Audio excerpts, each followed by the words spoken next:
Hi, this is Joel, and in today's newsletter, I'd like to talk about the National Association of Realtors Settlement. So, again, my name is Joel with GBOH Incorporated. We're doing business in our area of Texas as WeBuyHouses.com, and you can contact us anytime at 817-438-0098, 817-438-0098. You can email me directly, jbeal, Jbeal, at WeBuyHouses.com. If you're looking to sell your house, especially if it's distressed and needs work, or you're in a hurry, or you're in a family situation where the house has got to go, we will absolutely make it the best deal possible. And if you're looking to buy or rent a house, our houses are like new, but without the new price. We will put you in a good looking, safe, reliable house that we'd be proud to put our own mother in. Today, I'd like to talk about the National Association of Realtors Settlement.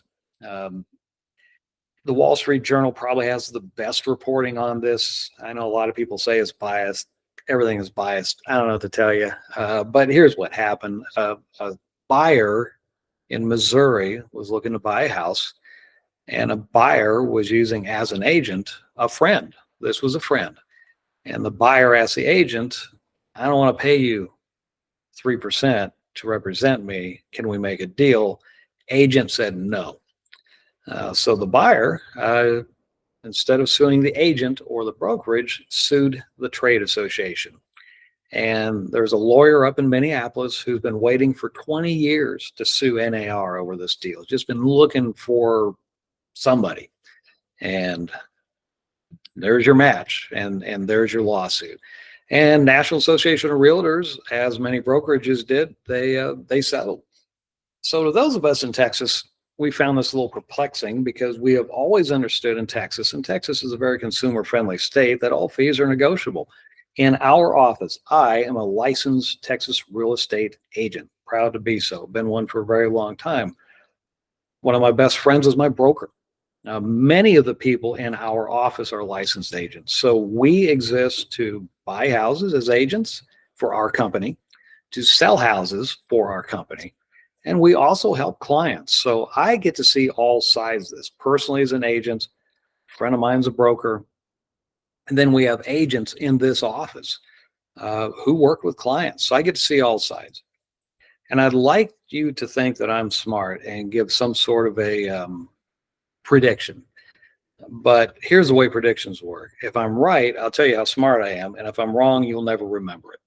So I'm not going to do predictions. We'll leave that for the politicians and the economists. Let's just talk about how this affects you in real life. As a company, and I'll start off with as a company, we will continue to sell houses the way we sell houses. And if it's a really hot market where the houses are flying off the shelf, yes, we will probably pay a buyer less.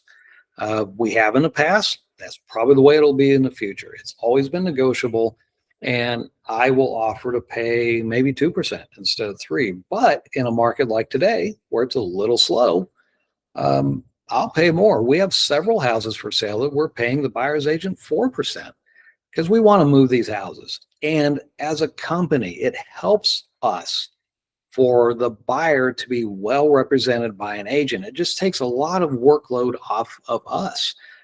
Someone to talk the buyer through the process, someone to watch over the appraisal, someone to watch over just the whole lending process in general, someone to answer the buyer's questions. The difference is when the buyer has their own agent, they're represented by a professional. We're professionals. It's professional against professional. It's a peer. It's an equal relationship. And we've had buyers in the past that have not been represented, and we don't mind. We're good with it. It's more work for us, but we do it. But there's always something in the back of most buyers' minds that they know they're unrepresented. They know that they might possibly be saving a few bucks, but they're always a little leery. And we promise we will never take advantage of anybody, and we don't.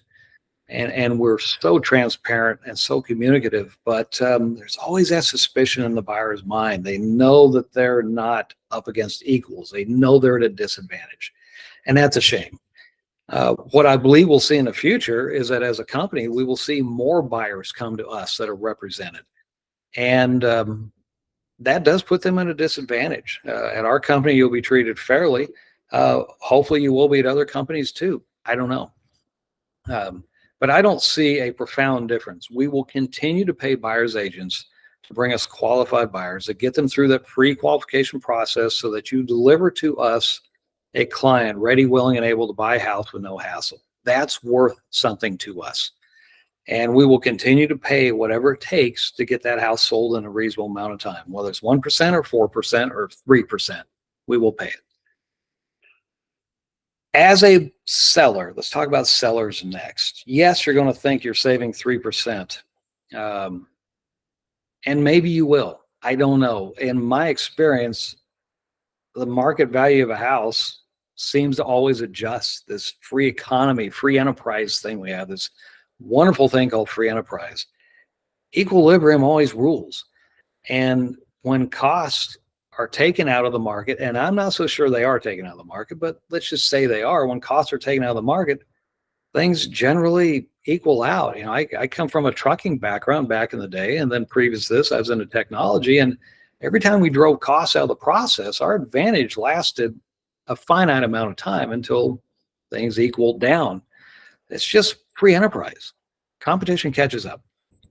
If you're a seller, understand that the risk of working with an unrepresented buyer is that that buyer doesn't trust you, and you stand a greater risk of getting in trouble and having a complaint filed against you if you're dealing with an unrepresented buyer. Just like if you're dealing with a poorly represented buyer, same thing applies. So just be careful and think about the value of having a buyer delivered to you ready, willing, and able, rather than having to dig around and do the work yourself. Free economy, do what you want. If you're a seller, if you're a buyer, same thing applies. And remember this, it's up to you to negotiate. So before, it was assumed, and you can negotiate from an assumed standard. Now there is no assumed standard. So it's up to you. You can pay an agent up front if you feel like it, and if you have the money, because you're going to pay for it one way or the other. So you can pay for it up front. I doubt that's going to happen much. You could pay for it out of the closing cost proceeds, or you could ask the seller to pay for it. It's all going to equal out on your end anyway. You're going to pay what you're going to pay for the house. But do remember that's negotiable. And just like when you're interviewing a physician, a doctor, a lawyer, interview your real estate agent. Make sure they're representing you well. Make sure you understand that contract. Make sure they're using a promulgated contract. In Texas, it's the TREC 1-4. And any addendums, make sure they're using promulgated addendum. Understand what's being written in the blanks. Very important. And even more important, no writing outside the lines.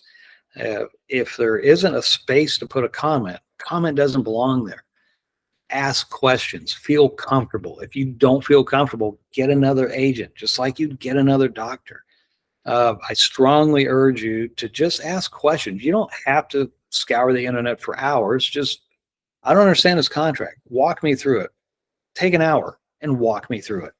If your agent won't take an hour to walk you through a contract, get another agent. It's real simple. And that applies now. That has never changed. Do understand that if you're a competent buyer, if you've done this before, you might need some help finding the house. Although with the internet, you don't need as much help as you used to, but still a good agent. We have a network. We can still find things. But do understand that a lot of the work that an agent does, about 75% of it is after the house is found. Only about 25% of it's finding the house. So it'll be up to you to stay on top of your mortgage company, up to you to stay on top of the title company to make sure things are being done as they should be. So that's your job. I can only tell you this, it's a free economy and the housing market is what it is. Today, the prices are fairly high, but the days on market is prolonged. It's just an interesting market. Those with the really cheap mortgages are reluctant to sell their house to move up or down. Buyer beware.